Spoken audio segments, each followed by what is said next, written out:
మన ప్రభువు మన రక్షకుడైన యేసుక్రీస్తు నామంలో మరొకసారి చేరువచ్చిన స్వాగతాన్ని వందనం చేసుకుంటున్నాం. అందరికీ వందనాలండి. దేవుని యొక్క మహాకృపను బట్టి మనం ఈ రీతిగా ఈరోజు కలుస్తున్నాం. అందరి బట్టి మన దేవునికి మనము స్తుతులు చెల్లింపబడలేమన్నాం. ఈ వారం ఒక చిన్న సంఘటన జరిగింది.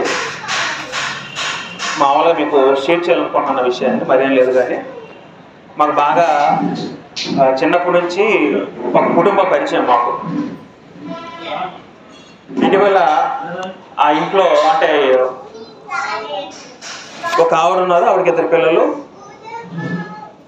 ఆ వ్యక్తి అంటే ఎవరైతే మాకు తెలిసిన ఉన్నారో చిన్నప్పటి నుంచి వాళ్ళ ఫ్యామిలీలో మొన్న రీసెంట్గా ఆవిడ ఊరేసుకుని చనిపోయిందండి. ఆవిడ అంటే ఒక ఫ్యామిలీలో భర్త చనిపోయాడు, భార్య ఉంది, వాళ్ళకి 2 పిల్లలు. వాళ్ళ 2 పిల్లలకి పెళ్ళిళ్ళు అయిపోయి అందరూ సెటిల్ ఫ్యామిలీ. ఏమైందో తెలియదు, కానీ ఒక 3 రోజుల క్రితం వాళ్ళ కుమారుడు వాళ్ళ ఆవిడ అంటే వాళ్ళ కోడలు ఆవిడ ఒకసారి ఊరేసుకుని చనిపోవడం మొత్తం అది గొప్ప బాధాకర విషయం అయ్యింది. తీరా చూస్తే అక్కడ మరి అంటే వెళ్ళి కనుక్కునేసరికి అక్కడ పెద్ద విషయం కూడా ఏం లేదు, చిన్న తగ్గు అయింది అంతే. పెద్ద తగ్గు కూడా కాదు, అలాగని అబ్బాయి కూడా తాగుబోటు కాదు, తిరుగుబోటు కాదు. చిన్న సంఘటన, చిన్న కోపం వచ్చింది, చిన్న అలకలు షార్ట్ అయ్యి అత్తకూరలో ఉదయం నుంచి బాగానే ఉన్నారు. అత్తకూరలో ఉదయం నుంచి బాగానే ఇద్దరు కలిసే షెట్లు కూడా ఆడారంట.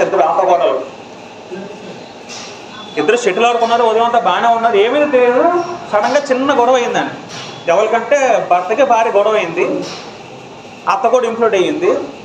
ఏందో తెలియదు, కానీ ఒక్కసారి ఆవిడ కోడలు ఎవరైతే ఉన్నారో కోపంలోని ఆవేశంలో వెంటనే వెళ్ళిపోయి వెంటనే ఇమీడియట్గా జరిగిపోయిందండి. రూమ్లోకి వెళ్ళిపోయి వెంటనే ఊరేసుకోండి. మా అమ్మ వెళ్ళేసరికి మొత్తం వీళ్ళంతా అందరూ ఏడుపులు, వాళ్ళకి చెందిన చిన్నపిల్లలు దగ్గర చాలా బాధ అనిపించింది. అలాగని వాళ్ళ ఇంట్లో రెగ్యులర్గా ఎప్పుడు గొడవలే సిచ్యువేషన్ కూడా కాదు. గొడవలు అన్నాక ప్రతి ఒక్కళ్ళు అవుతూ ఉంటాయి. గొడవ లేకుండా ఏ కుటుంబం ఉండదు. తల్లి కొడుకు అవుతే, తండ్రి కొడుకు అవుతే, అత్త కోడలు ప్రతి అది కామన్ థింగ్. కానీ ఏమైందో తెలియదు, మరి ఒకసారి ఆవేశం కోపం అండి, కోపం వల్ల ఏమైందంటే ఒక ప్రాణం పోయింది. ఇప్పుడు 2 చిన్నపిల్లలు, అది చిన్నపిల్లలు ఎవరు చూస్తారు ఇప్పుడు? అలాగని వీళ్ళు అత్త కొడుకులు చెట్టలు కూడా కాదు, వీధి అందరూ సాక్షి చేస్తారా? ఒక్కసారి దుర్ఘటనలో చాలా మా ఫ్రెండ్ వాళ్ళు నిద్రపట్టలేదు. ఎందుకంటే మాకు బాగా తెలిసిన ఫ్యామిలీ చిన్నప్పటి నుంచి అయిపోయి జరిగిందంటే ఒకసారి షాక్ అయిపోయాం మేము కూడా. అది ఎందుకు చెప్తానంటే మీకు జస్ట్ మనం కొన్ని విషయాలు నేర్చుకోలేదు, కొన్ని మనకి గుణపాఠాలు ఇవన్నీ కూడా మనం కొన్ని పాఠాలు నేర్చుకోవాలి. ఆవేశంలో ఎప్పుడు కూడా నిర్ణయాలు తీసుకోకూడదు. ఆవేశం ఎప్పుడు కూడా మనం నిర్ణయం తీసుకోకూడదండి. ఆవేశం మహా డేంజరస్. కోపం అనేది వాక్యం ఏం చెప్తుందంటే సూర్యుడు అస్తమించే కోపం మీలో నిలిచి ఉండకుండా వాక్యం సెలవిస్తున్నాడు.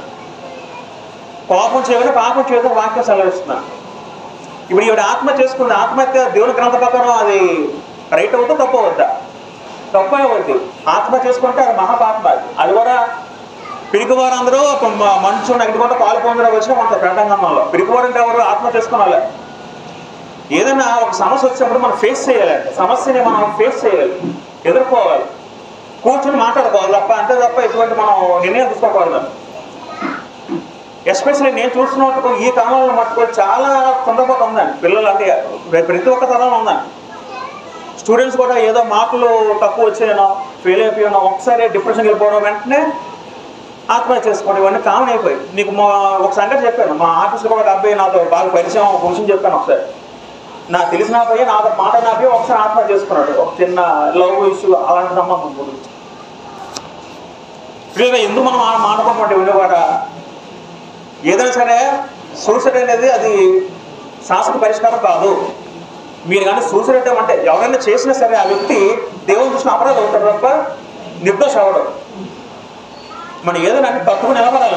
నిలబడినప్పుడే అది వ్యక్తి, అది జీవితం. ఒకరి గురించో మరొకరి గురించి మన జీవితం మనం నాశనం చేసుకోకూడదు. దేవుడు మనకు జీవితాన్ని ఇచ్చింది తిరిగి ఆయన మనం అర్పించడం తప్ప మధ్యలో ముగించుకోవడం కాదు. కాబట్టి ఏదైనా మనం అంటే స్త్రీలు ఎక్కువగా బలహీనత సెలవిస్తుంది. పురుషుల కన్నా స్త్రీలు బలహీనలు, మానసికంగా బలహీనలు, శారీరక బలహీనలే. ఎస్పెషల్ స్త్రీలు మీరు ఎలా ఉండాలంటే గట్టిగా ఉండాలి, దృఢంగా ఉండాలి, పింక్ వారు ఉండకూడదు, కోపంలో ఎక్కువ అన్నంలో నిర్ణయం తీసుకోవడం వరకు ఉండకూడదు, దృఢంగా ఉండాలి ఏ విషయమైనా సరే. రైట్. లేదా మనం ప్రకటన నేర్చుకుంటున్నాం. ప్రకటనము మనం గత వారం అవుట్లైన్ చెప్పుకున్నాం లేదా అవుట్లైన్ చెప్పుకున్నాం అండి. ప్రకటన మనం నేర్చుకున్నాం కాబట్టి మన నాకు వచ్చిన ఆలోచన మీకు ముందు చెప్పాను. ఇక నేను ఉన్నంత వరకు ఇంకా కొద్దికాలం ఉంటాం కాబట్టి మనం ప్రకటనలో నేర్చుకుంటాం వీళ్ళకి మట్టుకు. అయితే ప్రకటన అనేది రాసింది ఎవరు? యోహాను గారు రాశారు. వాటి గురించి మనం ఆలోచించాం గత వారం. అవుట్లైన్ కూడా రాసుకున్నాం. 7 సంఘాలు, 7 ముద్రలు, తర్వాత ఏముందండి 7 ముద్రల తర్వాత 7 బోర్డులు, తర్వాత సంఘ శత్రువులు ఉంటారు, 7 ఉగ్రత పాత్రలు ఉంటాయి. అన్నిట్లో 7 7 7 అని కామన్గా పాయింట్ కనబడుతుంది. గమనించండి జాగ్రత్తగా. అంటే ప్రధాన ఉద్దేశం ప్రకటన చెప్పి ఒక పాయింట్లో చెప్పాలన్నమాట. ప్రకటన ఏం చెప్తుందంటే మంచికి చెడుకు మధ్యన జరిగే సంఘర్షణలో మంచి విజయం సాధిస్తుంది అన్న పాయింట్ చెప్పడానికే ప్రకటన రాయబడింది. మరో మాట చెప్పాలంటే సాతానికి క్రీస్తుకు మధ్యన పోటీ జరుగుతుంది. ఆఖరి ఎవరు గెలుస్తారు? యేసుక్రీస్తు వారు జయిస్తారు, యేసుక్రీస్తు వారు గెలుస్తారు అన్న పాయింట్ చెప్పడానికే ప్రకటన రాయబడింది. మనకు తెలుసు, మనం ఆలోచించాం. ప్రకటన రాసే సమయానికి అపోస్తలుల్లో అందరూ చనిపోయారు. ఒక్క యోహాను గారు తప్ప ఎవరూ లేరు. యోహాను గారిని దేవుడు ఎందుకు బతికించాడంటే ప్రకటన రాయాలి, జనాలకు ఇవ్వాలి అన్న ఉద్దేశం కొరకే ప్రకటనలో యోహాను గారిని దేవుడు ఉంచాడండి ఆ ఒక్క కాలం వరకు. ఎందుకంటే అందరూ చనిపోయారండి. అప్పటికి యోహాను గారు మామూలు స్థితిలో లేరు. ఆయన కూడా జైలు వేశారు, పద్మాసు గ్రహంలో వేశారు. మనం చదువుకున్నాం. ఒకసారి యోహాను గారు కూడా మరుగుతున్న నూనెలో వేస్తారండి. మరుగుతున్న నూనెలో యోహాను గారు పడేస్తే దేవుడు కాపాడాడు ఆ సిచ్యువేషన్లో. ఎందుకు కాపాడాడంటే ప్రకటన రాయాలని. దేవుడికి కొన్ని తలపులు ఉంటాయి. మన తలపులు వేరు, దేవుడి తలపులు వేరు. దేవుడు ఒక వ్యక్తిని నిర్ణయించుకుంటే ఆ వ్యక్తిని ఎంత నిర్మూలించడం సరే దేవుడు దాన్ని కాపాడుతుంటాడండి. అంటే దేవుడు ఒక మనిషికి ఒక చిత్తం ఉంటుందండి.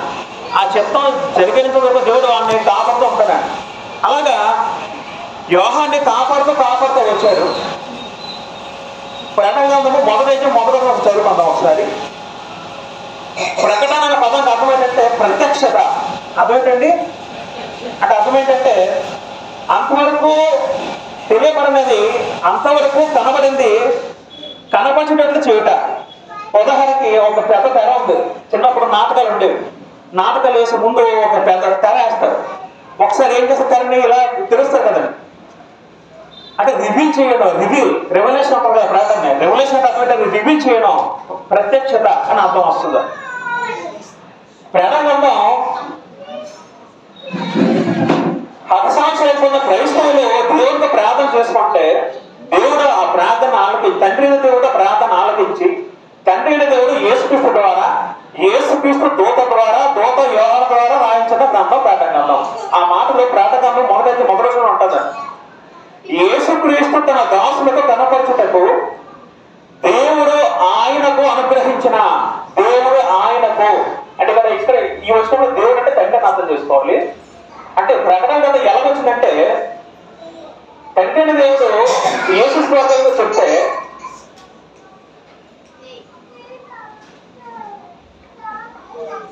చూడండి, ఆయన తన దూత ద్వారా వర్తమానము పంపి, ఎవరంటే ఇక్కడ యేసుక్రీస్తు తన దూత ద్వారా, దేవదూత ద్వారా వర్తమానం పంపి తన దాసుడైన యోహానుకు వాటిని సూచించను. యోహాను ఇక్కడికేమో దేవుడు ప్రజలు. అర్థమవుతుందండి? ఆనాడు దేవుడి ప్రజలేమో ప్రార్థన చేసి దేవుడికి మొర పెడితే దేవుడు ఆ మొర ఆలకించి, ప్రార్థన ఆలకించి వాళ్ళు వర్తమానం పంపించాడు. తండ్రి దేవుడు ఈ వర్తమానాన్ని యేసుక్రీస్తుకి ఇస్తే యేసుక్రీస్తు ఏమో ఈ వర్తమానం దోత చెప్పడం జరిగింది. అప్పుడు ఈ దేవదూత ఏమో యోహాను జైల్లో ఉన్నప్పుడు దోత చెప్తున్నాడు, యోహాను రాస్తున్నాడు. ఆ రాసిన గ్రంథాన్ని యోహాను ఎవరికి ఇచ్చాడు అంటే మనకి ఇచ్చాడు. ఇప్పుడు మన చేతిలో గ్రంథం ఎలాగొచ్చింది? ఇప్పుడు ఇలాగ ఇది క్రమం ఎలా వచ్చిందండి యేసుక్రీస్తు ద్వారా అర్థమవుతుందండి. ఇది క్రమం ప్రాటంగంధం. అయితే వీళ్ళగా మనం ప్రాటంగంధము 5వ అధ్యాయంకి వెళ్తే 6వ అధ్యాయంకి వెళ్దాం. మనం 5వ మొదలు ఇవ్వడినప్పుడు పూర్తిగా చదవలేదు, మనం ఇవాళ ఆలోచిద్దాం. ప్రాటంగంధము 6వ అధ్యాయము 9 నుంచి 10 ఆలోచిద్దాం. ఆయన 5వ ముద్రను విప్పినప్పుడు దేవుని వాక్యము నిమిత్తమును తాము ఇచ్చిన సాక్ష్యం నిమిత్తమును వధింపబడిన వారి ఆత్మలను బలిపీఠము కింద చూచితిని. చాలండి. అయితే మనకు తెలుసు 7 ముద్రలు గల గ్రంథం విప్పబడుతున్నప్పుడు జరిగిన ఆలోచనలో మనం మొదటి 4 ముద్రలు గుర్రాలు పరిగెట్టే. గుర్రాలు అంటే ఏం జరిగాయి? యుద్ధాలు జరిగాయి, జనాలు చనిపోతున్నారు, ఇవన్నీ జరిగినది. ఏంటంటే 5వ ముద్ర విప్పినప్పుడు ఏం జరిగిందంటే దేవుని వాక్యం నిమిత్తము అంటే ఇది యేసుక్రీస్తు నిమిత్తము అని అర్థం చేసుకోవాలి. యేసుక్రీస్తు నిమిత్తము తాము ఇచ్చిన సాక్ష్యము నిమిత్తము వధింపబడిన వారి ఆత్మలు. అక్కడ అంతర్లం చేసుకోండి. అక్కడ పదం ఏ పదం వాడారు? అక్కడ వధింపబడిన ఆత్మ అంటే అర్థం ఏంటండి? వధింపబడిన అర్థం ఏంటి? చనిపోబడిన. ఇదే పదము మనం 5వ అధ్యాయం చదివాం. ప్రాటంగంధము 5వ అధ్యాయము 6 చదువుకోండి. అక్కడ ఏముంది? అక్కడ మరి సింహాసనమును ఆ నాదులను పెద్దలకును మధ్యను వధింపబడినటువంటి గొర్రెపిల్ల. ఇక్కడ గొర్రెపిల్ల ఎవరు? యేసుక్రీస్తు. మరి ఇదే పదం ఎక్కడ వాడారు? 6వ అధ్యాయంలోని 8వ వచనం 9 చదువుకుంటే ఏముంది? అక్కడ వధింపబడిన వారి ఆత్మలను బలిపీఠం కింద చూచితిని అన్నారండి. ఇక్కడ ఇక మన జాత గమనిస్తే వధింపబడిన అర్థం అంటే వీళ్ళు కూడా చనిపోయిన వారు. వధింపబడిన అర్థం అంటే చనిపోయిన వారు, భూమి మీద చనిపోయిన వారు. ఈ చనిపోయిన ఎవరు? హతసాక్షులు అన్నారండి. ఎవరండి వీళ్ళందరూ కూడా? హతసాక్షులు అంటే ఎవరు? యేసుక్రీస్తు వారి నిమిత్తము చనిపోయిన వారు. యేసుక్రీస్తు వారి నిమిత్తం చనిపోయిన వారు వారి ఆత్మలు బలిపీఠం కింద చూచితిని అంటండి. ఇక్కడ ఎందుకు చనిపోయారు వీళ్ళు? హతసాక్షులు ఎందుకు చనిపోయారు? పని నిమిత్తం చనిపోయారు. మనకి ప్రాటంగంధంలోనే 13వ అధ్యాయము 15 చదువుకుందాం. ప్రాటంగంధము 13-15 చదువుదాం. ఎవరితో చదువు? మరియు ఆ మృగము యొక్క ప్రతిమ మాట్లాడినట్లును ఆ మృగము యొక్క ప్రతిమకు నమస్కారము చెయ్యని వారిని ఇక్కడ మన జాతకం గమనిస్తే ఒక పదం రాయబడిందండి. ప్రాటంగంధం 13వ అధ్యాయం 15వ వచనంలో ఇక్కడ ఒక మృగం అనే పదం రాయబడిందండి. ఈ మృగం అంటే ఏంటో ఒక తర్వాత ఆలోచిద్దాం. మృగం ఒక ప్రతిమకు అంటే ఒక విగ్రహం ఉంది. ఆ విగ్రహం మృగం చెందింది. దానికి నమస్కారం చేయని వారు వారే హతసాక్షులు. అర్థమైందండి? ఎవరి మృగం? ఆ కాలం బట్టి ఆలోచిస్తే రోమ చక్రవర్తులు మృగంగా పిలిచిన అలంకార రూపంలో ఎవరైతే చక్రవర్తి ఆరాధన చెయ్యట్లేదో, ఎవరైతే రాజును పూజించట్లేదో, రాజు ఏం చేశారంటే నమస్కారం అంటే ఇక్కడ వర్షిప్ అనే పదం వాడారు. ఇంగ్లీష్లో, గ్రీక్లో ప్రాస్కినేమ్ అనే పదం ఉంటుంది, ఇంగ్లీష్లో వర్షిప్ అనే పదం ఉంటుంది. నమస్కారం అంటే ఒక్క నమస్కారం కాదు, వర్షిప్ చేయడం. రాజుకి నమస్కారం చేయని ప్రతి వారు కూడా హతసాక్షులు అయ్యారండి. హతసాక్షులు అయ్యారు. వధింపబడిన వారు అని పదం వాడారు. వధింపబడిన వారు చనిపోయిన వారు. వధింపబడిన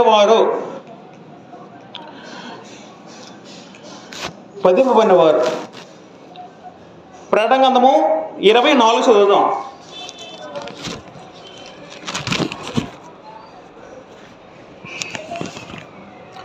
అంతటా సింహాసనంలో చూచితిని,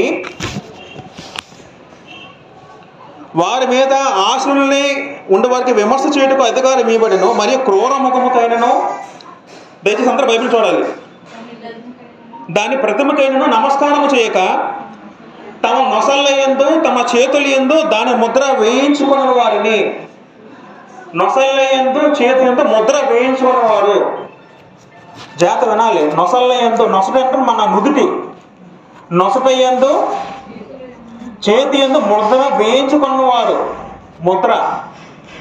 ముద్ర వేయించుకొనని వారు. దీని అంతరార్థం మనం తర్వాత ఆలోచిద్దాం. అంటే క్రైస్తవులైన హత్సాక్షులకి ఇక్కడ ముద్ర ఉండదు, చేతి మీద ముద్ర ఉంటుందని చెప్తుంది గ్రంథం. ఏంటి ముద్ర? ముద్ర అంటే దేని సూచిస్తుంది?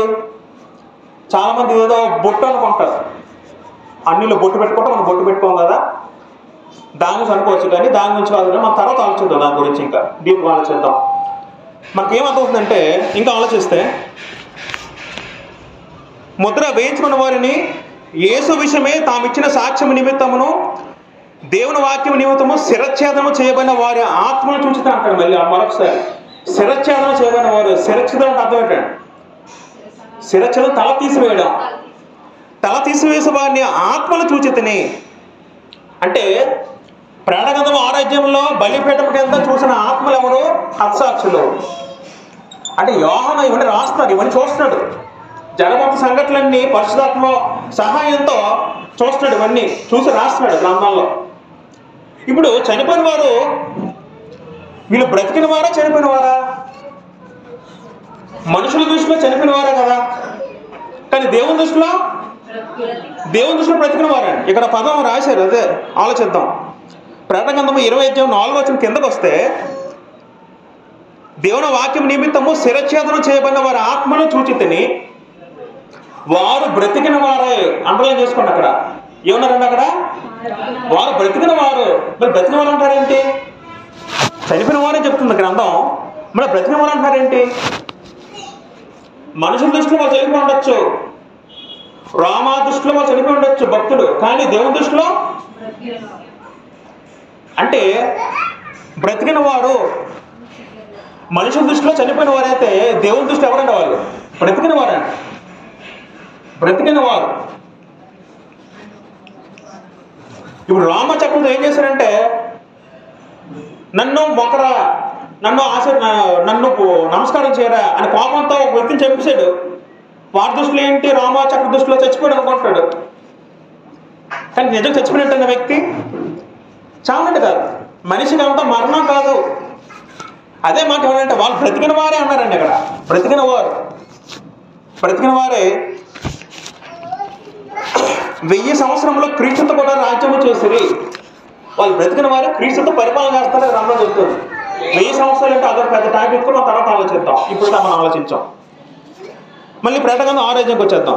ప్రకటన 6 వచ్చేస్తే ఇక్కడ 8వ వచనంలో, వధింపబడిన వారి ఆత్మలను బలిపీఠం కింద చూచితిని అంటాడు. బలిపీఠం కింద, బలిపీఠం అంటే ఏంటండి? ప్రకటన అర్థం అవ్వాలంటే మనకి పాత నిబంధన అర్థం అవ్వాలి. పాత నిబంధన అర్థం కాకుండా ప్రకటన అర్థం అవ్వదు. బలిపీఠం అంటే అర్థం ఏంటి చెప్పండి? బలిపీఠం, మామూలుగా బలిపీఠం అర్థం ఏంటి? బలులు ఎక్కడ తెస్తామో అది ఇచ్చే పీఠం బలిపీఠం. బలిపీఠం ఇత్తడితో చేయబడుతుంది. పాత నిబంధనలో మోషే ధర్మశాస్త్ర కాలంలో నమూనా, మనకు తెలిసిన నమూనా, పరిశుద్ధ మందిరంలో 2 స్థలాలు ఉంటాయి. ఏంటో స్థలం? అది పరిశుద్ధ స్థలము, పరిశుద్ధ స్థలం. ఉదాహరణకి ఇది మందిరం అనుకుంటే, ఈ పాట అంతా అతి పరిశుద్ధ స్థలం అనుకోండి, ఇది పరిశుద్ధ స్థలం అనుకోండి. బయట ఆవరణం, అర్థమవుతుందండి. ఈ అతి పరిశుద్ధ స్థలంలో ఒక తెర ఉంటుంది, ఇక్కడ ఒక తెర ఉంటుంది. ఈ తెరని ఎవరు దాటడానికి వీల్లేదు. పరిశుద్ధ స్థలంలో పరిశుద్ధ స్థలము, అతి పరిశుద్ధ స్థలము. అతి పరిశుద్ధ స్థలంలో ఏముంది? దేవుని మందసం ఉంది. అతి పరిశుద్ధ స్థలంలో దేవుని మందసం ఉంది. మందసం సేమ్ ఇదే సైజులో ఉంటుంది, తొమ్మగారు చేయబడుతుంది, ఒక పెద్ద సైజులో ఉంటుంది. దేవుని మందసంలో ఏముంటాయి?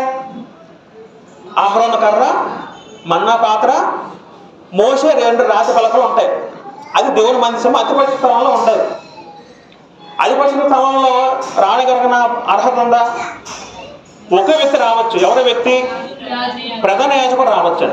సంవత్సరంలో ఒకసారి మాత్రమే పాప ప్రాయశ్చిత్త దినం ఒక రోజు ఉంటుంది. ఆ ఒక్క రోజు మాత్రమే ప్రధాన యాజకుడు అధిపతి స్థలం రావాలి. ఇంకెవరు కూడా ఈ స్థలం ఎవరు రావడం కావదు. అంత ఒక క్రమంగా స్ట్రిక్ట్గా ఉండేది ఒకప్పుడు. పరిశుద్ధ స్థలంలో యాజకులు వచ్చేవారు. యాజకులు వేరు, ప్రధాన యాజకుడు వేరు. ప్రధాన యాజకుడు అంటే ఒకే ఒకడు ఉంటాడు. ఈయన చీఫ్ మినిస్టర్ ఒక, మిగతా మినిస్టర్స్ అనుకోండి. పరిశుద్ధ స్థలంలో ఏముంటాయి? సంగీత బల్ల రొట్టె ఉంటుంది, ధూపవేదిక ఉంటుంది. ధూపవేదిక అంటే అర్థం ఏంటంటే ఒక నిరంతరం కూడా దేవునికి ఒక అగరబత్తులు అనుకోని అగరబత్తులు వెలిగించినట్టుగా ఒక మంచి సువాసన పరిమళించే కొన్ని సుగంధ పరిమళాలు పెట్టి ఒక ధూపం ఒక బాక్సులు పెట్టి ధూపం వేస్తారండి. సాంబ్రాన్ని పొగ వస్తుందండి. ఇవన్నీ కాపీ కొట్టిన ఇవన్నీ కూడా మన రెండు పాఠశాలలో అది కాపీ అంతా కూడా ప్రపంచం అంతా. అది బంగారు పల్లెలతో చేస్తారు ధూప వేదిక అనేది. మందసం అనేది తుమ్మకాలతో చేస్తారు. మందసం మీద 2 కెరూబులు ఉంటాయి. పరిశుద్ధ స్థలంలో సన్నిధ బల్ల ఉంటుంది, ధూప వేదిక ఉంటుంది. పరిశుద్ధ స్థలం బయట బలిపీఠం ఉంటుందండి. ఆ బలిపీఠం ఇత్తడితో చేయబోతుంది బలిపీఠం. ఆ బలిపీఠం మీద వధిస్తారండి. జనాలందరూ కూడా వాళ్ళ యొక్క ఎడ్లను గొర్రెలు తెస్తే గొర్రెలను బలిచ్చి అది యాజకులు పనిచేస్తారు. అది బలిపీఠం. అంటే బలిపీఠం కింద రక్తం ఉంటుంది. బలిపీఠం వధించి వెంటనే రక్తం అంతా బలిపీఠం చుట్టూ కూడా రక్తమే ఉంటుందండి. ఇప్పుడు మనం చికెన్ షాప్ అయితే చుట్టూ ఎలా ఉంటుంది పరిస్థితి అంతా రక్తం ఉంటుంది కదండి. నాన్ వెజ్ షాప్కి వెళ్ళి అదే అంటే మీకు అర్థమని చెప్తున్నాను. బలిపీఠ కింద రక్తం ఉంటుంది. ఎందుకు రక్తం? పాప రక్తం ఎందుకు ప్రాముఖ్యం అంటే రక్తం అనేది పాప ప్రాయశ్చిత్తంగా వాడబడేది. ఒక వ్యక్తి దేవుని సన్నిధిలో రావాలంటే ఆ వ్యక్తి ఏం చేయాలి? పాపం ప్రాయశ్చిత్తం చేసుకోవాలి. అంటే ఎలా చేసుకుంటారు ప్రాయశ్చిత్తాన్ని? తను ఏదో ఒక పశువునో గొర్రెను తీసుకొస్తే వధించడం వల్ల, వధించడం అంటే ఏంటి ఉద్దేశం ఏంటి? వధించడం అంటే పాపం ప్రాయశ్చిత్తం చేసుకోవడం. ఇవన్నీ పాత జరిగే పద్ధతులు. మీకు బలిపీఠ ఆధారాన్ని కొన్ని చెప్పాను. ఇక్కడ వాడబడిన బలిపీఠం అనేది అలంకార రూపంలో వాడారు. బలిపీఠం కింద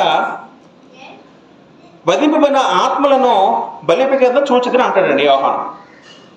అయితే వాళ్ళందరూ ఏమంటారంటే 10వ చదువుకుందాం. వారు నాదా సత్యస్వరూపి పరిశుద్ధుడా, ఎందాక తీర్పు తీర్చకయో మా రక్తము నిమిత్తము భూనివాసులకు ప్రతిదండన చెయ్యకు ఉందువని బిగ్గరగా కేకలు వేసాను. ఇక మన జాగ్రత్త గమనిస్తే వధింపబడిన వారి ఆత్మలు దేవునికి విన్నవించుకుంటున్నాయి. ఇక్కడ ఎస్పెషల్ ఈ వచనంలో వాళ్ళ తండ్రికి ప్రార్థన చేస్తున్నారు. ఏంటంటే నాదా అంటే అర్థం ఏంటండి? తండ్రికి కాకుండా యజమానుడు అర్థం వస్తుంది. యజమానుడు అంటే పరిపూర్ణంగా నువ్వే మాకు యజమానుడివి, నేను మీకు దాసులు అన్నట్టు ఆ ఉద్దేశంలో నాదా అంటే పరిపూర్ణంగా ఏలే రాజు అని అర్థం వస్తుంది. పరిపూర్ణంగా ఏలే రాజు నాదా.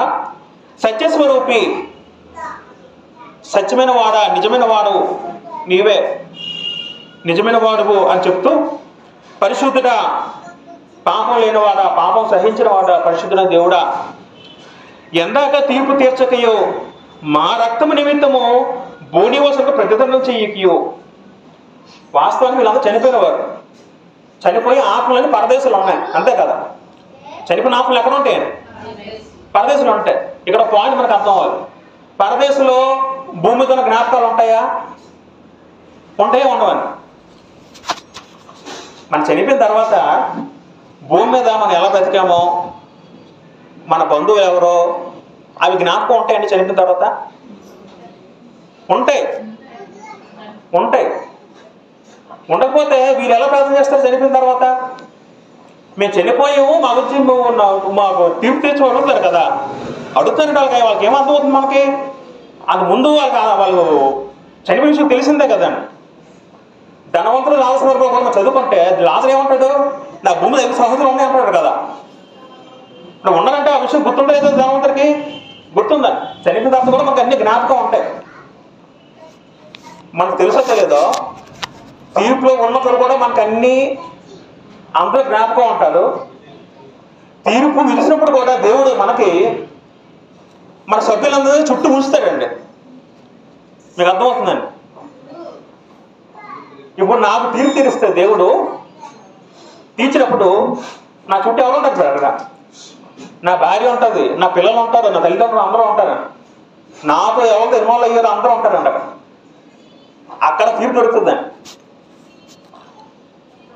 మన దేహాంతో చేసిన ప్రతి దానికి తీర్పు ఉంటుందండి. ఇక్కడ మనకి మర్చిపోవచ్చేమో కానీ దేవుడు మర్చిపోడు. దేవుడు గ్రంథంలో అవన్నీ లిఖిస్తూ ఉంటాడు. వీటన్నిటికీ తీర్పు ఎక్కడ ఉంటుందండి? రెండో రాత్రుల్లో ఉంటుంది. చనిపోయిన తర్వాత రెండో రాత్రుల్లో తీర్పు ఉంటుంది. ప్రతి ఒక్కరు తీర్పులో నుంచి ఉంటాం. ఎవరు దానికి అధికారులు కావు. అయితే నాదా సత్యస్వరూపి పరిశుద్ధుడా, ఎందాక తీర్పు తీర్చకయు మా రక్తము నిమిత్తము భూనివాసులకు ప్రతిదండ చేయక ఉండు అని బిగ్గరగా కేకలు వేసేవాళ్ళు. కేకలేస్తాడు. ఏం కేకలేస్తాడట? నాయన తండ్రి, ఇంకా తీర్పు తీర్చవా? వాళ్ళకి మమ్మల్ని చంపేశారు కదా, నువ్వు ఎంతకు తీర్పు తీరుస్తావు, ఎంతవరకు ఇంకా తీర్పు తీర్చుకుని ఉంటామని కేకలు వేస్తాడంటే అర్థం ఏంటి? ఇప్పుడు వీళ్ళందరూ ఏం కోరుకున్నట్టు మాకు చూస్తే మాకు ఎలా అర్థమవుతుందంటే, మాకు శిక్ష వేస్తారు కదా, వాళ్ళు కూడా శిక్ష అంటే పక్క తెచ్చుకుంటున్నట్టు మాకు అర్థమవుతుందేమో. ఆ ఉద్దేశం అది కాదండి. దాని ఉద్దేశం అది కాదు. గ్రంథం మనకి కొన్ని మాటలు స్పష్టంగా చెప్పిందండి. ఏంటంటే, క్రైస్తవులు పగ తీర్చుకున్న వారు క్రైస్తవులా, పగ తీర్చుకున్న వారు క్రైస్తవులు అంటే పగ తీర్చుకున్న వారే క్రైస్తవులు అండి. యేసు వారు అదే బోధించారు, అపోస్తలులు అదే బోధించారు, గ్రంథం అదే చెప్తుందండి. రోమీయుల రాసిన పత్రిక 12:15 చదువుకుంటే, రోమీయుల రాసిన పత్రిక 12:15 చదువుదాం.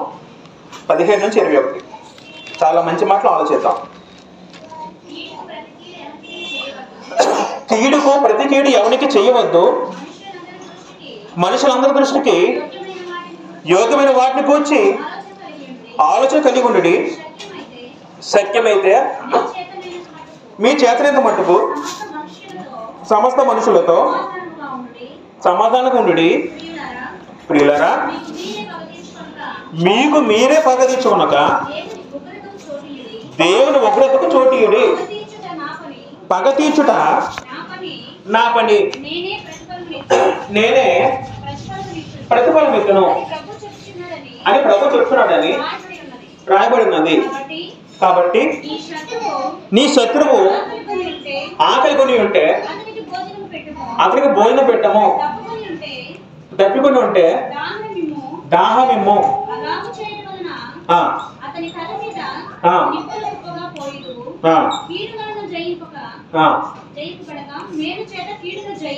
చాలా దేవుని గ్రంథం స్పష్టంగా మనం చెప్తున్న విషయం ఏంటంటే, ప్రియులారా 19 చదువుకుంటే, ప్రియులారా మీకు మీరే పగ తీర్చుకొనక దేవుని ఉగ్రతకు చోటీయుడి. పగ తీర్చుట ఎవరి పని? నా అంటే ఎవరు? అక్కడ ఉంటుంది మాట ఎవరు? ఇక్కడ ఉంటుంది మాట తండ్రి గురించి. ఎందుకంటే కింద ప్రభు అంటే ప్రత్యక్షం తండ్రి అర్థం చేసుకోవాలి. పగ తీర్చుట నా పని, నేనే ప్రతిఫలం ఇతనే ప్రభువు చెప్తున్నట్టే రాయబడి ఉన్నది. దేవుని గ్రంథము క్రైస్తవులందరికీ చెప్తున్న మాట ఏంటంటే, పిల్లరా పగ తీర్చుట ఎవరి పని అంట? దేవుని పని. క్రైస్తవులు ఎవరు పగ తీర్చుకోకూడదండి. పగ అనేది క్రైస్తవులు వ్యతిరేకం. ఒక వ్యక్తి మీద కోపం రావచ్చు, కోపం ద్వేషం అవుతుంది, ద్వేషం ఆగ్రహం అవుతుంది, ఆగ్రహమో పగ అవుతుంది. కానీ దేవుని వాక్యం ఏం సెలవిస్తుందంటే, మీరు ప్రేమించండి, నిన్ను వాళ్ళు పొరుగు వాళ్ళు ప్రేమించండి. పగ తీర్చుడు ఎవరి పని అంటాడు? దేవుడు నా పని అంటాడు. మనం అనుకోవచ్చు, నాకు ఎంత అన్యాయం జరిగిందో భూమి మీద, నన్ను ఎంత అన్యాయం హింసిస్తున్నారో, నాకు ఎంత బాధపడతారో అనుకోవచ్చండి. అనుకుంటాం లేదా? అనుకుంటాం. ప్రతి ఒక్క సమస్యలు ఉంటాయి. ఇంటి పరంగా కావచ్చు, ఆఫీస్ పరంగా కావచ్చు, సంబంధ పరంగా కావచ్చు, ఎలాగ మనకు సమస్యలు వస్తూ ఉంటాయి. రకరకాల హింసకు లోనవుతూ ఉంటాం, ఎవరికి చెప్పుకునే బాధలో లోనవుతూ ఉంటాం. చాలా హింస పెడతారు, మంచోళ్ళు బాధపడతారు, హింసిస్తారు, మాటలతో హింసిస్తారు, చేతలతో కొడతారు. కానీ దేవుని వాక్యం మనకేం చెప్తుందండి? మీరు పగ తెచ్చుకోవద్దు. పగ తెచ్చిన ఎవరి పని అంటాడు దేవుడు? నా పని. అంటే మనం ఏం చేయాలండి? దేవుడు వదిలేడు, వీళ్ళతో ప్రార్థన చేయడం. యేసు ఏం చెప్పాడు? మీ శత్రువుల్ని ప్రేమించిన తప్ప మీ శత్రువులు ఎవరు పగ తెచ్చుకుని ఎవరు చెప్పలేదు. ఇంకా మనం మొదటి దశమ రాసిన పత్రిక 5:15 చదువుకుంటే,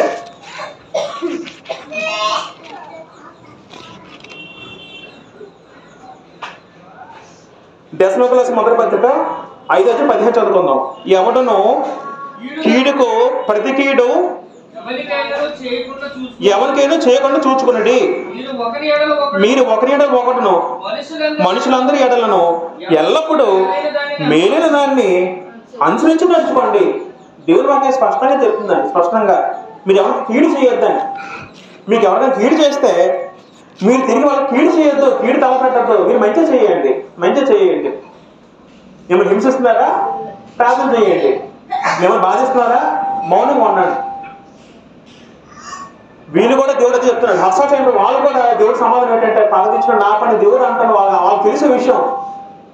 పగదించడం ఎవరి పని అండి? దేవుడి పని అండి. మనం తీసుకోకూడదు ఎప్పుడు కూడా. దేవుని వాక్యము అదే మనకు చెప్తుందండి. మన గ్రంథం చదువుకుంటే అనేక మాటలు ఉంటాయి. మీరు అనేక మాటలు ఉంటాయండి. పగదించడం దేవుడి పని, మన పని కాదు.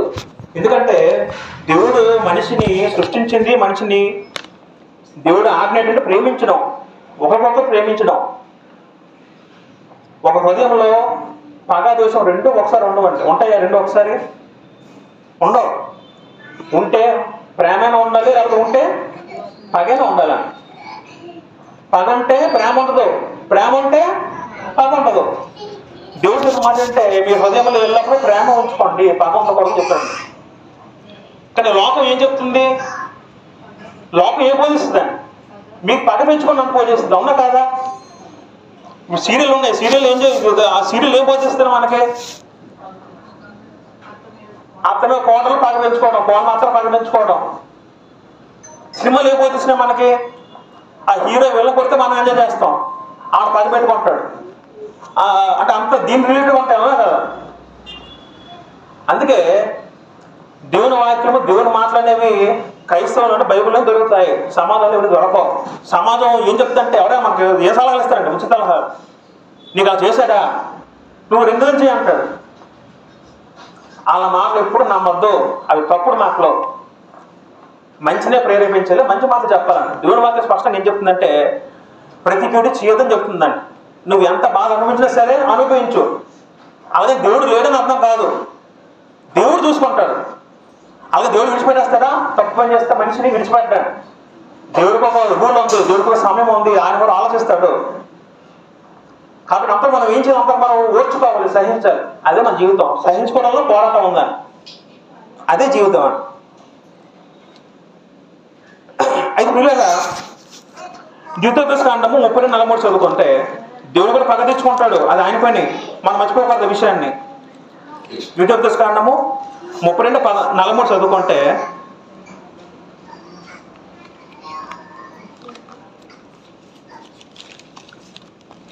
ఒక మాట ఉంటుంది. ద్వితీయోపదేశకాండము 32-43 దయచేసి ఎవరో ఒకరు చదవండి. జనములారా ఆనందించుడి, హతులైన తన సేవకులను బట్టి ఆయన ప్రతిదండన చేయను, తన విరోధులకు ప్రతీకారము చేయను, తన దేశము నిమిత్తమును తన ప్రజల నిమిత్తమును ప్రాయశ్చిత్తము చేయను. ఇక చూసారండి, గ్రంథం స్పష్టంగా చెప్తుంది. ఏం చెప్తుంది అక్కడ? జనులారా ఆయన ప్రజలు ఆనందించుడి, హతులైన తన సేవకులను బట్టి. ఏ కాలమైనా సరే, అది పాత నిబంధన యుగమైనా కొత్త నిబంధన యుగమైనా సరే, ఎవరైనా సరే దేవుని నిమిత్తము వాళ్ళు శ్రమ పొందితే, వాళ్ళ హతసాక్షి అయితే దేవుడు విడిచిపోతున్న వాళ్ళని దేవుడు విడిచిపెట్టండి. ఏమన్నారండి వచ్చినాం అక్కడ? ఆయన ప్రతిదండన చేయను, తన విరోధులకు ప్రతీకారం చేయను. దేవుడు అందరికి ప్రతీకారం చేస్తాడు. దాంట్లో సమయం ఉంది, అంతగా వెయిట్ చేయాలండి. అంతే తప్ప ఈ సమయంలో మనం అది తీసుకొని దేవుడి స్థానం మనం తీసుకుని మనం పగ తీసుకోకూడదని అంతే గ్రంథం చెప్తున్నాను. పగ తీర్చడం ఎవరి పని? దేవుడి పని. మన కీడుకి ప్రతి కీడు చేయకూడదు. ఇప్పటి నుంచి మనం అలవాటు చేసుకుందాం. ఎవరైనా బాధించారనుకోండి, విడిచిపెట్టేద్దాం. మనం హింసించేస్తే మర్చిపోదాం. దేవుని ప్రార్థించేద్దాం, తండ్రి నువ్వే చూసుకో. దేవుడే చూసుకుంటాడండి నిజంగా. మనం పగ తీర్చుకోవద్దండి. ఇంకా చదువుకుందాం. ప్రకటన గ్రంథం ఆలోచనకి వెళ్ళిపోతే 11 చదువుకుందాం. 11 వచ్చినప్పుడు దేవుడు సమాధానం ఉంటుందండి ఇక్కడ. 10వ వచనంలో ఏమో బతిపడిన ఆత్మలు వాళ్ళ దేవుడు ప్రార్థన చేస్తున్నాయి. వాళ్ళ ప్రార్థన చేయడం తప్పులేదని, వాళ్ళ వేరు చేయడం తప్పుడే లేదు. ఎందుకంటే సంఘాన్ని ఆ కాలం హింసించారు.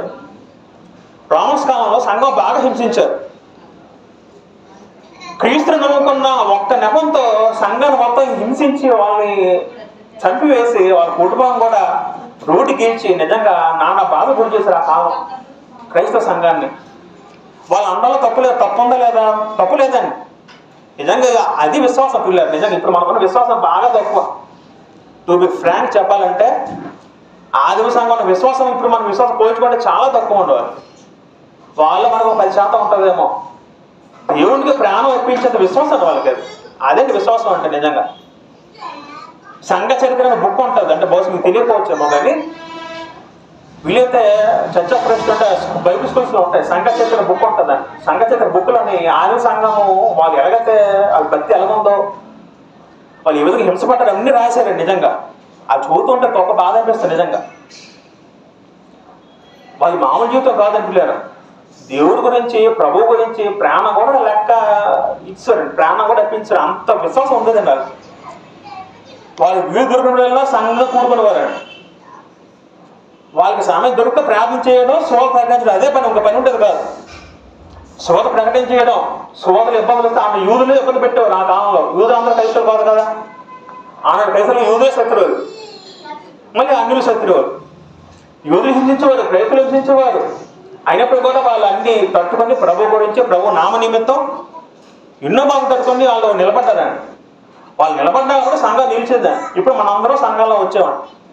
మన సంఘంలో ఉన్నామంటే అది మొదట క్రీస్తు ప్రభు రక్తంతో సంఘం నిర్మించబడితే తర్వాత ఎంతమంది హత్సాక్షులతో సంఘం నిలబడి స్థిరంగా పునాది వేయబడిందండి.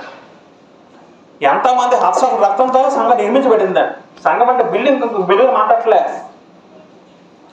ఇప్పుడు సంఘంగా మనం పిలవడుతున్నాం అంటే ఎవరు నిమిత్తం ఉండేది? క్రీస్తు నిమిత్తం ముందు సంఘం వెలిసింది. తర్వాత అపోస్తలులు ఆదిమ సంఘ నిమిత్తం సంఘం ఇప్పటికే ఉందండి. అసలు మన శుభ ప్రకటన పరిస్థితి ఏమి ఉంటుందండి? విదేశాల్లో ఎవరో ఉన్నాము, కొంత మిషనరీస్ మనకు వచ్చి ప్రకటించడం మనం తెలుసుకున్నాం, రక్షణలోకి వచ్చాం. అలాగే ప్రపంచం మొత్తం సువార్త ప్రకటించబడింది. అది దేవుడి కృప. దేవుడి కృపతో మనం దేవుని స్తుతులు చెల్లించాలండి. రక్షణలో వచ్చినంత ఈ ప్రపంచంలో ఒక వ్యక్తి రక్షణ పొందాడంటే నా దృష్టిలో అది ఎన్నో కోట్లు లాకి తగిలేటండి. అవునా కాదా? నిజమేనండి. ధనవంతుడు ధన్యుడు కాదండి. డబ్బు పోతుంది, ఎప్పుడు ఉంటుంది పోతుంది. అది ఎప్పుడు స్థిరంగా ఉంటే ధనం కాదండి. రక్షణ అనేది ఒకసారి వస్తే జీవితం మొత్తం నిలబెట్టుకుంటుంది. అది విలువైందండి. భూమి మీద విలువ ఏంటంటే రక్షణ విలువైందండి, ఆత్మరక్షణ విలువైందండి. అయితే మనం చదువుకుంటే ఈ వెలిపోయిన వారు వీళ్ళందరూ హతసాక్షులు యేసు నిమిత్తం. మన గ్రంథాల్లో చూసుకుంటే మొదటగా అపోస్తలుల కార్యంలో 7వ అధ్యాయంలో స్టెఫెను భక్తుడు మొదటగా హతసాక్షి అవుతాడండి. అపోస్తలుల కార్యం 7వ అధ్యాయం 50-60 చదువుకుంటే స్టెఫెను భక్తుడిని మొదటగా ఆ వ్యక్తి హతసాక్షి అయ్యాడండి. మనం వచనాలు చదువుకోం. తర్వాత అపోస్తలుల 12వ అధ్యాయంలో 2 చదువుదాం ఒకసారి. అపోస్తలులు 2 చదివితే 2:12 అపోస్తలుల 12 వచ్చి చదువుకుంటే మొదటగా స్టెఫెను ఏమో హతసాక్షి అయ్యాడు. స్టెఫెను తర్వాత ఏమో యాకోబు చనిపోతారండి. అపోస్తలుల 12:2 చదువుదాం. యోహాను సహోదరుడైన యాకోబును ఖడ్గముతో చంపించును. హేరోదు అనే వ్యక్తి హేరోదు రాజు ఏం చేస్తారంటే యోహాను సహోదరుని యాకోబు. ఇక్కడ ఈ యోహానే ప్రకాశ యోహాను ఒకటేనా? అర్థమవుతున్నాడు. జబదేవు కుమారులని యోహాను యాకోబు. ప్రకటన రాసిన యోహాను సహోదరుడు ఎవరు? యాకోబు. యాకోబు 4-5 ఉంటారు గ్రంథంలో. యాకోబు రాసిన పత్రిక వేరు. యాకోబు పత్రిక రాసింది ఎవరు? యేసుక్రీస్తు సహోదరుడు యాకోబు. ఇక్కడ యాకోబు ఎవరంటే యోహాను సహోదరు. ఈ యోహాను ఎవరు? ప్రకటన రాసిన యోహాను సహోదరుడు యాకోబు. అక్కడ తమ్ముడు చనిపోయాడు, కానీ తమ్ముడు అన్నయ్య మనకు స్పష్టంగా తెలియదు, కానీ యోహాను అంటే ఉంచాడు దేవుడు. ఎందుకంటే ప్రకటన రాయడానికి.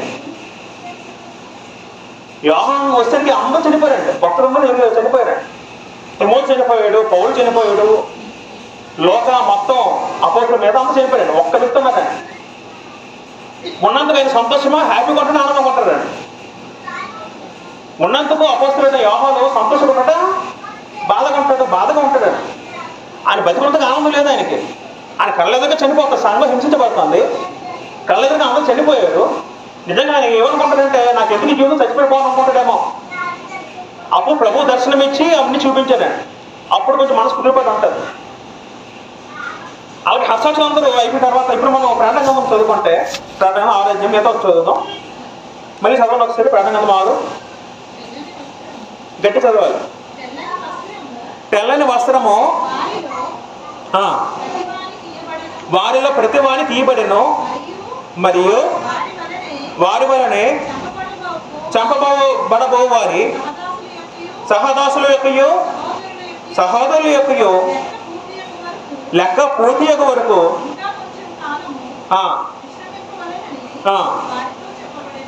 వెంటనే ఏమైందంటే వాళ్ళు బాధతో వినవించుకుంటారు.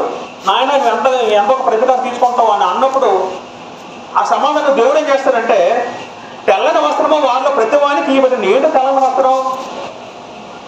తెల్లని వస్త్రం అర్థం ఏంటండి? ప్రకటనగ్రంథం ఒకసారి 3 అధ్యాయం తిరిగేస్తే 3 అధ్యాయం 5 వచనంలో ఇదే మాట ఉంటుందండి. శాంతి సంఘానికి లేఖ రాసిన మాట ఏముంటుందంటే జయించువాడు అలాగనే తెల్లని వస్త్రం ధరించుకున్నాను. ఇక్కడ ఒక పదం ఉందండి. ఏంటి పదం? జయించువాడు పదం ఉందండి. ఎవరన్నాడు? జయించువాడు. జయించువాడికి దేవుడు ఏం వేస్తుందని చెప్పాడు? తెల్లని వస్త్రం ఇస్తానని చెప్పాడు. జయించువాడికి దేవుడు ఇచ్చిన మంచి ఆశీర్వాదం ఏంటంటే తెల్లని వస్త్రాలు. ఇప్పుడు ఈ హర్షాక్షులు అందరూ జయించిన వారా కదా? జయించిన వారే కదా. జయించిన వారికి ఏమో తెల్ల వస్త్రం చేసి దేవుడు చెప్పాడు ప్రాణగంధంలో 3 అధ్యాయంలో. ఇప్పుడు 6 అధ్యాయులు ఏం చెప్తున్నాడు? తెల్ల వస్త్రం వారికి తీయబడింది అంటే అర్థమేంటి? వీళ్ళందరూ జయించిన వారండి. హర్షాక్షులు అందరూ జయించిన వారు. ఏం జయించారండి? ఏం జయించారు వీరు? రోమా చక్రవర్తులు జయించాడా? చక్రవర్తుల్ని వాళ్ళ పెట్టిన బాధలు జయించాడా? బాధలు జయించాడు, శోధనలు జయించాడు, జాతర పాపాలు జయించాడు. జయించబోతు అంటే వీళ్ళేదో వీళ్ళేదో కత్తి పట్టుకొని విల్లు పట్టుకొని వాళ్ళు యుద్ధం చేయలేదు, భౌతికంగా జయించలేదు. ఆ విధంగా జయించిన పదం వాడకూడదు. ఇక్కడ ఆత్మ సంబంధం జయించాడు. జయించబడంటే అర్థం లేదు, ఆత్మ సంబంధం జయించబడ్డాం. ఆత్మ సంబంధం జయించాడు. ఏంటి జయించాడంటే సాతాన్ని జయించాడు, సాతాన్ని శోధన జయించాడు. ఇప్పుడు ఒక వ్యక్తి ఉన్నాడు, ఒక వ్యక్తి ఉన్నాడు. ఆ వ్యక్తిని ఎలా జయించాడు మీకు చిన్న విషయం చెప్తాను చూడండి. సంఘంలో ఒక వ్యక్తి ఉన్నాడు. ఆ వ్యక్తి హత్య చెప్పి చనిపోయినంత ఆ మధ్యపోయిన ఆత్మ కలిపాడు. ఆ వ్యక్తి జయించాడు. ఏ విధంగా జయించాడంటే సాతాను మొదటగా ఈ వ్యక్తిని ఆత్మ సంబంధాన్ని శోధించాడు. అంటే అర్థం ఏంటి? పాపం చేసిన పేదపిల్లని శోధించాడు. ఆ వ్యక్తి దగ్గరికి వచ్చాడు, అబద్ధం ఆటం ట్రై చేశాడు, అబద్ధం ఆడలేదు. మధ్యాహ్నం ఆశపడి మధ్యాహ్నం చూడలేదు. అల్లతకు నాటపాటలు శోధించాడు, అది తప్పించుకున్నాడు. ఆడవాళ్ళని రంగులు తిప్పాడు, అది జయించాడు. ఆత్మ సంబంధంగా అన్నీ జయించిన తర్వాత అప్పుడు కుటుంబం దగ్గరికి వచ్చాడు. కుటుంబం ద్వారా స్వామి తెస్తాడు. కుటుంబ సభ్యులు కూడా వాళ్ళు కూడా మంచి విశ్వాసంలో వ్యక్తులే. భర్త విశ్వాసం అయితే భర్తకు భార్య కూడా విశ్వాసే. కుటుంబం ద్వారా కూడా జయించగలిగిన సాతాను చూసినప్పుడు సాతాను అలా కూడా జయించలేపాడు. అప్పుడు సాతాను ఏం చేశాడు? 3వదిగా రోమన్ చక్రవర్తి ద్వారా స్వాతం జరిగిన చూశాడు. అప్పుడు మొదటి వ్యక్తిని ఆత్మ సంబంధం శోధిస్తాడు. అక్కడ తప్పుకు నించుంటే కుటుంబ పరంగా శోధిస్తాడు. అది కూడా తట్టుకుని నించున్నప్పుడు ఏం చేస్తాడంటే సామాజికంగా శోధిస్తాడు సాతాను. అప్పుడు సాతాను రోమన్ చక్రవర్తి ద్వారా వాళ్ళని రోమన్ల ద్వారా జయించడం చూశాడు. అంటే రోమన్స్ భయపెట్టారు. భయపెడితే వీడు మారిపోతారేమో, వీడు సాతాను లొంగిపోతారేమో అనుకున్నా. కానీ అప్పుడు కూడా వీడు లొంగలేదు. చక్రవర్తి ఆరాధనని నిర్లక్ష్యం చేశాడు. యేసుక్రీస్తు మా ప్రభువు, ఆయన మా రాజు, ఆయన తప్ప మేమని సేవింపు అన్నప్పుడు అప్పుడు బెదిరించారు. నువ్వు దాన్ని మా మొక్కపోతే నేను చంపేస్తాం, నీ కుటుంబాన్ని రోడ్డు లాగుతాం. అయినప్పుడు కూడా బెదరలేదండి. అన్నీ జయించి అప్పుడు రాముడు చంపేశారండి. ఈ వ్యక్తి చంపేసిన తర్వాత అప్పుడు వ్యక్తి ఏమయ్యాడు? జయించిన వాడు అయ్యాడండి. జయించిన వాడంటే ఇది బౌద్ధ యుద్ధం సంబంధించింది కాదు, ఆత్మీయంగా జయించడం. ఆత్మీయంగా సాతాను ప్రభావాలు జయించడం. ఆత్మీయంగా సాతాను ప్రభావాల్లో జయించిన వాడేనండి. అలా జయించిన వాడికి ప్రభు యొక్క ఆశీర్వాదం ఏంటంటే, నేను నీకు తెల్ల వస్త్రాలు ఇస్తాను అన్నాడు. ప్రకటన 3:7. తెల్ల వస్త్రం అర్థం ఏంటంటే, తెలుపు అనేది విజయానికి సూచిక. ఆ వ్యక్తి విజయం సాధించాడు అంటే, పరలోకానికి మనం వెళ్ళాలంటే పరలోకంగా పరలోకం అర్హత సాధించాలంటే మనం తెల్లని వస్త్రం ధరించుకోవాలి. తెల్లని వస్త్రం అనేది విజయానికి సూచిక. జయించిన పరలోకి వెళ్తారు తప్ప జయించబడిన వాడు పరలోకి వెళ్ళడు. అలా జయించిన వాడికి దేవుడు తెల్లని వస్త్రం ధరింపు చేస్తాడు. అర్థమంటే, నాయన ఇక్కడ నుంచి నువ్వు నిత్యం నాతో పాటు ఉంటావు, పరలోకంలో ఉంటావు, మరి నీకు ఇంకా చావు లేదు, నువ్వు ఆనందంగా ఉంటావు అనేది ఇచ్చే ఒక మంచి మాట అండి. ప్రకటన 7:9 చదువుకుంటే, ప్రకటన 7:9 చదువుతాం.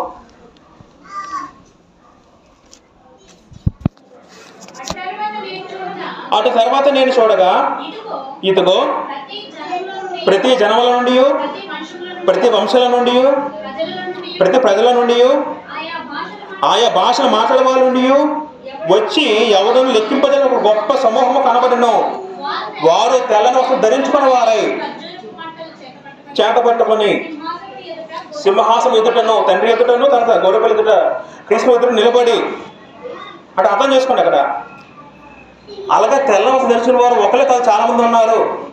ఆ వ్యక్తులు ప్రతి రాజ్యం నుండి వస్తాడు, ప్రతి భాష నుండి వస్తారు అని అర్థం. ప్రపంచంలో ప్రతి నలుమూల నుండి వస్తారని అర్థం. వాళ్ళందరూ ఎవరు? జయించిన వారండి.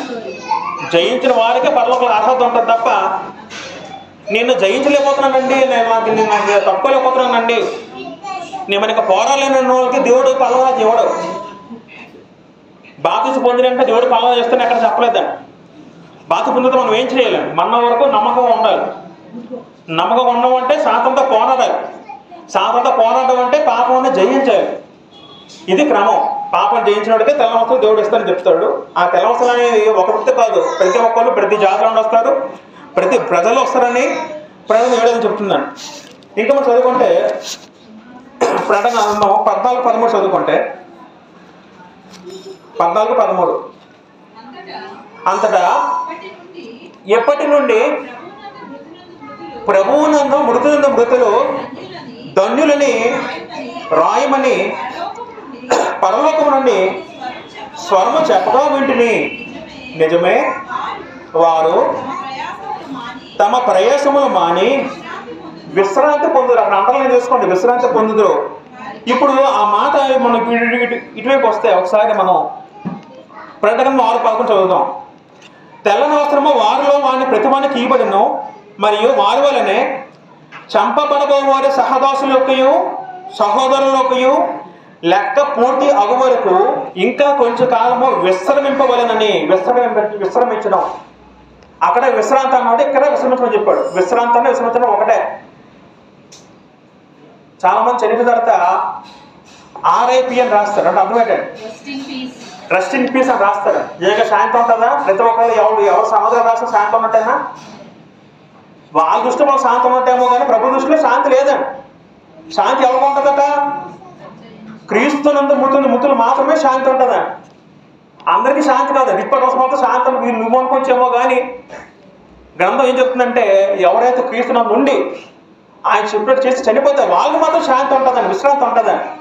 ఈ భూలోకంలో విశ్రాంతి ఉండదు, పరదేశం నుంచి విశ్రాంతి ఉంటుందండి.